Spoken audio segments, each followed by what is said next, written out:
Hello, my name is Linda Larochelle, and welcome to my show at the Fredericksburg Center for the Creative Arts. The name of my show is Lino Cuts, Past and Present, and it's a reflection of my work using lino cuts for about the last 15 years.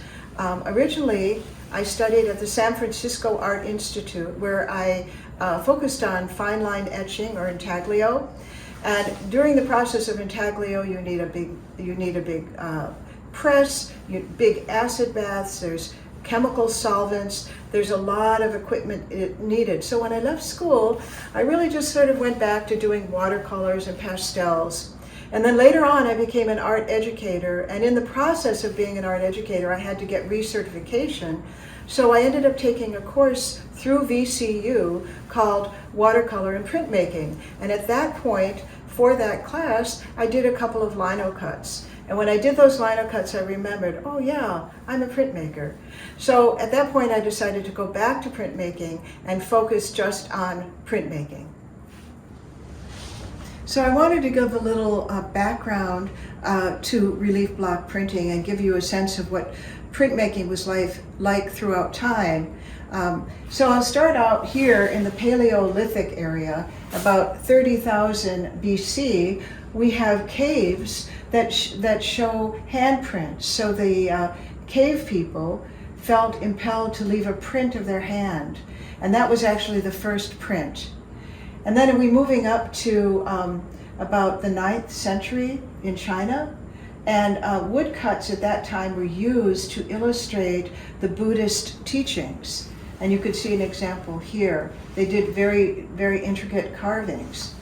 And then moving on to the 1300s in Europe, woodcuts were used to illustrate Bible scenes, and they offered an inexpensive prints for people to have. Otherwise, if there was just one drawing, that would be a lot of money. But in this case, with a woodcut, they could produce maybe 300, and people were able then to afford these pictures. And then in the 1400s, woodcuts were used to illustrate religious books. So, and also even playing cards. And then there's Albert Dürer, who was the great Renaissance artist, and he also did woodcuts. And you can see the perfect perspective and the Renaissance quality. He had a great workshop of helpers to help him. And again, that allowed his work to be available to more of the population because he could make more prints. These were multiples. There's the Japanese woodcuts that we all know and love. And this one was done in 1830, and it's by Hokusai, and it's called The Great Wave, and we all know that one. The Japanese used a block for each color, and they had a very elaborate system. They used brushes instead of rollers, and the Japanese prints actually influenced the Impressionist painters. In fact, Monet even owned one of these. And then for the Post-Impressionists, we have Paul Gauguin and Edvard Munch, and they used printmaking as part of their expression. You can see that Edvard Munch, in this one, the lines in the background, the movement of the figures. And for Paul Gauguin, it looks like he printed on different colored paper, and the black silhouettes are very interesting. And it's very typical of woodcuts, is the flat areas of black and white, and very stylized. And then moving on to the German Expressionists, these are very famous. The early 1900s, the German Expressionists used the medium of woodcut to express the suffering of humanity, because World War I had just ended. There was starvation, there was poverty.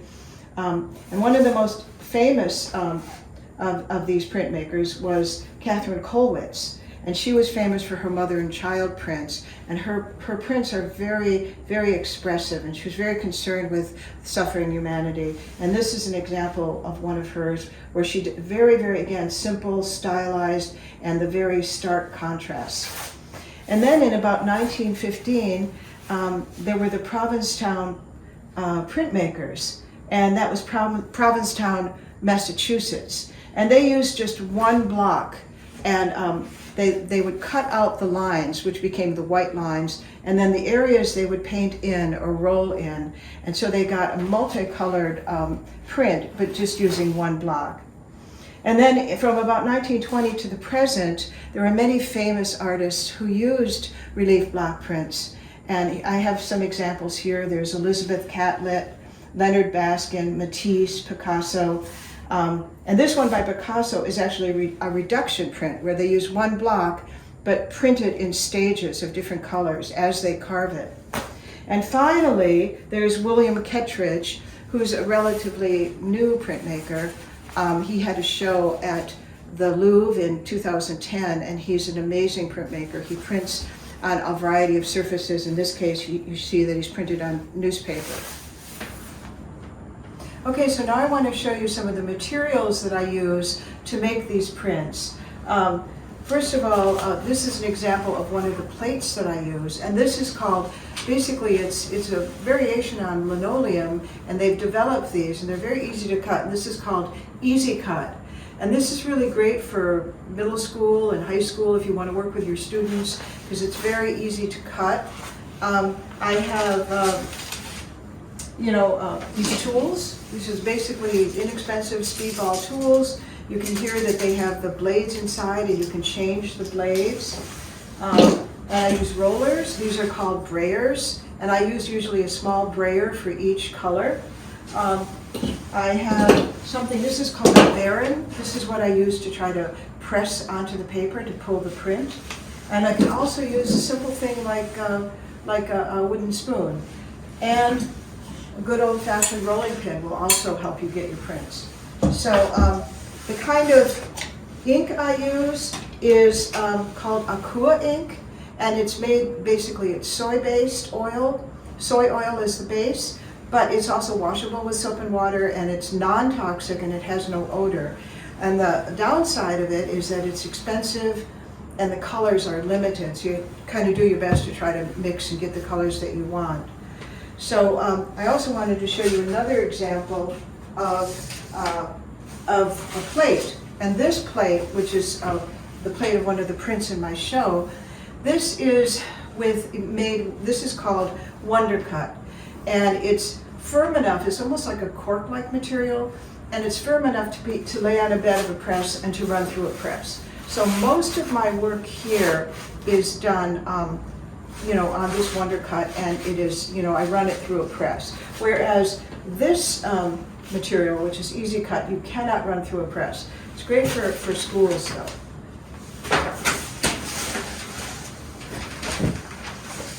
Okay, so I've got my plate, and I'm just going to start rolling on the colors. And I'm using a separate roller for each color. And the thing you have to watch out for is you want to put enough ink on your plate so that you can actually pull the print, but you don't want to put too much on because it will fill in all your white lines. And I'm going to use the black ink to fill in the center, the figure in the center, to create some emphasis on the figure. Again, I want to use enough, but not too much. I'm using a different color with each roller.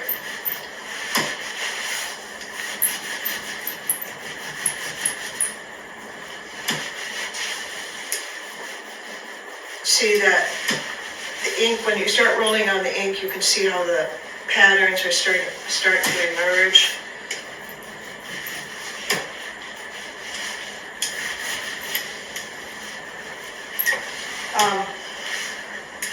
Traditionally, printmakers pull what are actually called editions, where they print, let's say, maybe 50, and each print is exactly the same. They're signed and numbered, so you could get 50 prints, and you could get, and there would be 50 prints available to the public, 1/50, 2/50, etc.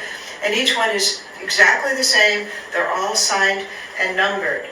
So that's one way to do prints. I rarely do that. When I do editions, my editions are very small, like maybe 5 to 10. What I do though is I do a lot of what I call unique variations. And that is, I will roll, as I'm rolling on the ink now, you see how I'm using a different roller for each color. I will do that, but I will have the same plate, but roll on different colors and different areas. So, and then when I pull that print, it's the same image, but you have different colors. So ultimately, it's not an exact copy. It's not an exact multiple. So each one becomes what I call a unique variation. And then on top of that, what I do is I will add color with watercolor as well. So now I've got my ink on, and I did it very quickly, so we're going to see how good this is going to work. And I'm going to transfer my plate over here. I draw some lines. I'm going to move this over here. And this is the paper that I'm using. And this is a rice paper. This is mulberry rice paper. And you can see it looks very translucent. And it looks very thin and fragile. But actually, it is translucent, but it's also very strong. And I'm choosing rice paper for this demonstration because it will absorb the ink much better than a stiffer kind of paper. So I'm going to just lay this on top.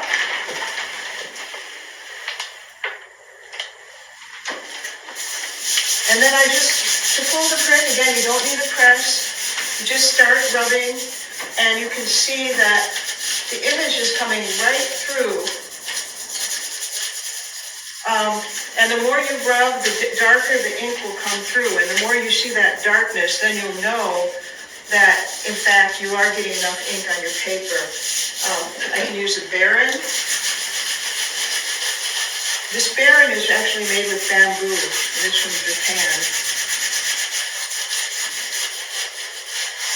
It's important to do the edges. Sometimes people just use a simple wooden spoon. And again, this rice paper is tough enough to take all this rubbing, and it lasts a long time.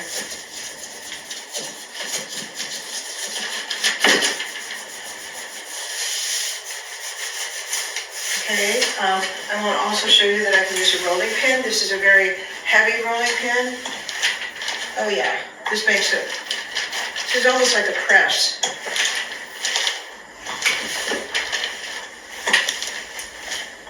I see one area where I think I just didn't get enough ink. So I'm rubbing that with my hands. So when you're doing this, you can always lift up a corner to just see exactly how dark your print is going to be. And that should tell you if you have to rub more. Okay, so I think I'm ready to pull this out.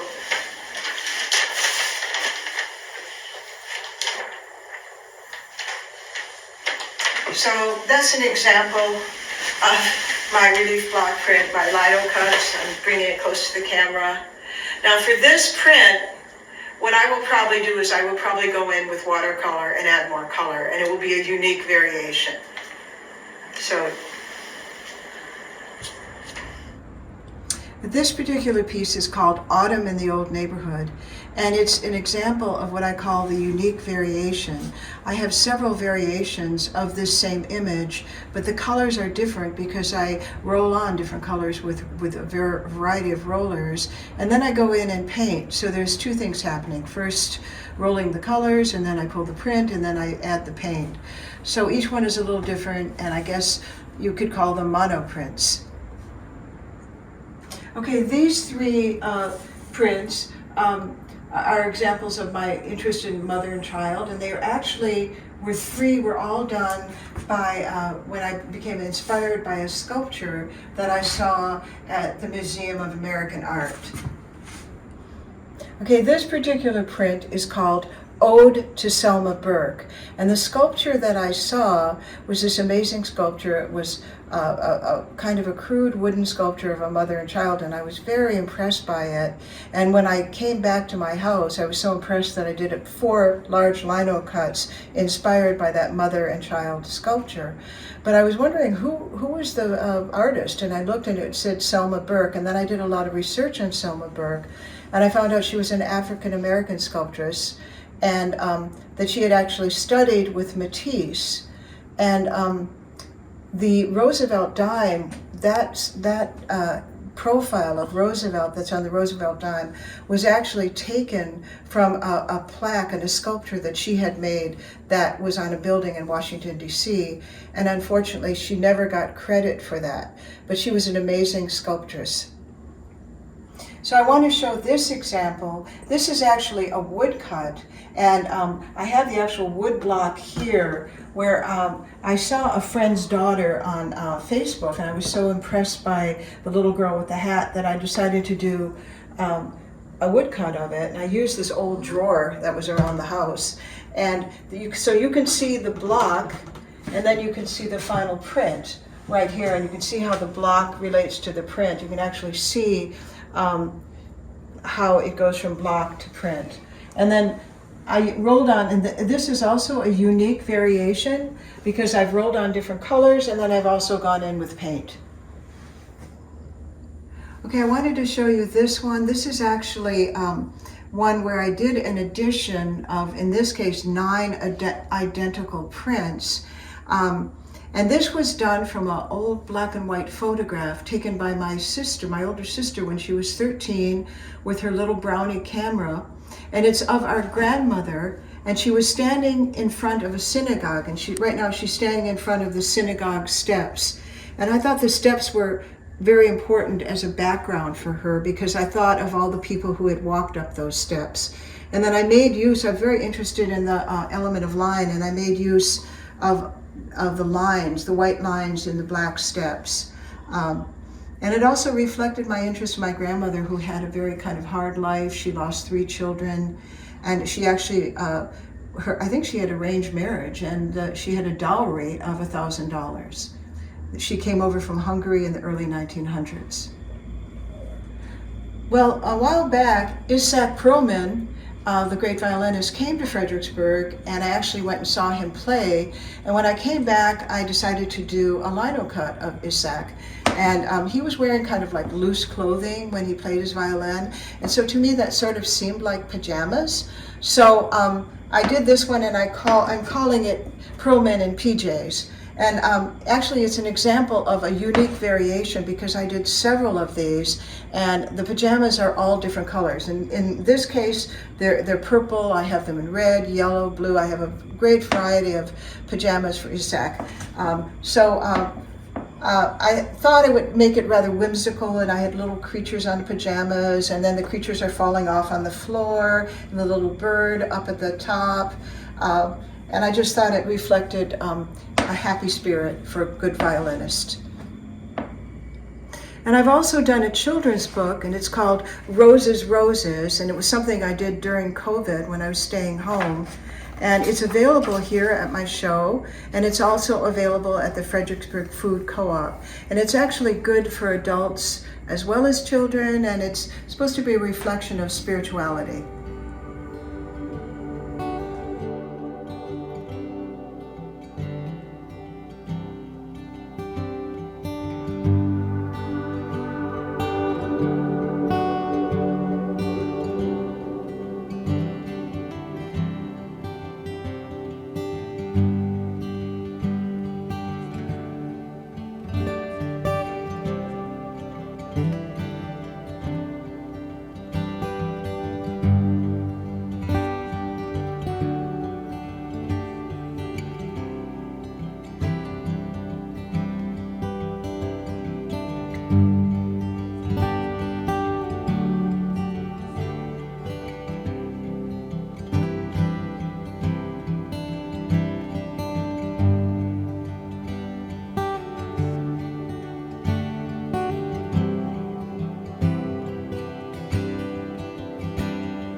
The Fredericksburg Center for the Creative Arts, where art and history meet.